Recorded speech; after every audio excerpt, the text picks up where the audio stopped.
Taylorsville has deer to spare. Does and bucks fill the woods like pine trees. And big old bucks don't get to be big and old by taking chances, especially in the rain. And on this hunt, the rain lasted for 3 days and 2 nights. Now our hunters weren't discouraged by the rain, but them big old bucks, well, they stayed in or close to the woods, because the rain takes away the 3 advantages they have: sight, hearing, and their ability to smell danger. And to the deer, this bunch of hunters were no doubt dangerous. Many of these soldiers and airmen will return to hunting Hot Coffee again this fall. They know the door is always open for them, and the welcome sign, well, it's on the gate.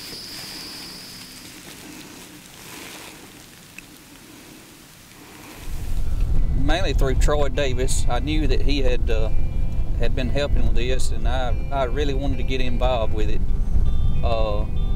Main reason I do it, I just get a blessing. I think these guys has done so much for our country, and you know, it's not much to give back, but I just want to try to do something to help them. I know they you know, have suffered so much, and even their families have, and I just think it's something good. I think it's, every one of them I've talked to that we have helped with it have said that it's therapy for them. So I just want to do it and continue to do it. I don't ever want to stop doing this. This is a great project. I'm with Southern Pine Electric Power Association.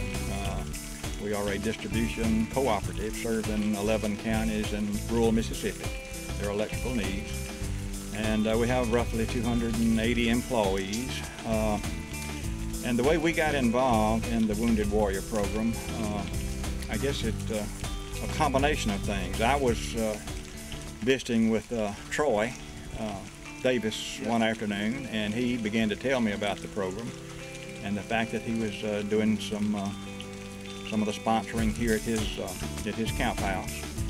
And he got me interested in it, so we all feel the need to do something for the fellows that have made the sacrifices that they have for us, and in some small way we need to return something to them. I've been involved in this Wounded Warrior project for 4.5 years now, since its inception here in Smith County.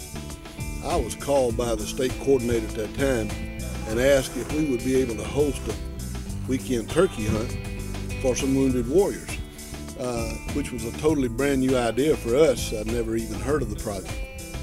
She told me about it. I asked her to give me a little time to work on it. The next week I met with our county chapter of the National Wild Turkey Federation. We had a planning meeting scheduled to plan for our annual banquet.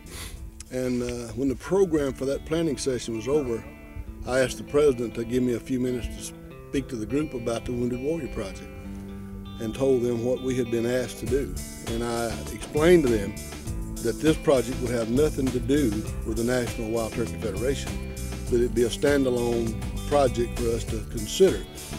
Immediately, every person there identified with the need to try to do this, and we started making plans then for the turkey hunt to happen that spring. That was 4 turkey hunts ago, and we already have plans for our 5th one now. My involvement in it has been from the planning standpoint and bringing people into this project to help make it become a reality. And we've got so many volunteers that have given of their time and money and resources to help make this happen.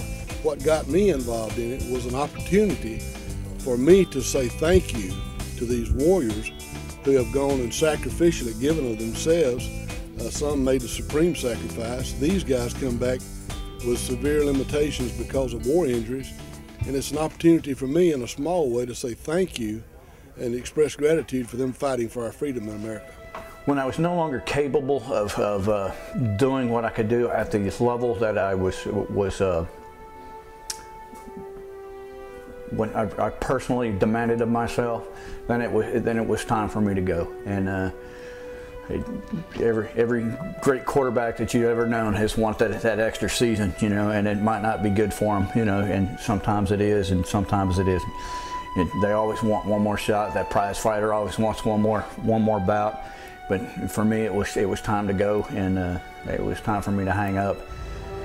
And I personally got hurt, and part of my injury was a brain injury. And it's being a very articulate person, which I used to be, and not so much by the way I'm stuttering right now. It bothered me, and it still does. And it's something that it's hard to deal with, and then you have to be a little more political for your higher echelons in the Special Forces.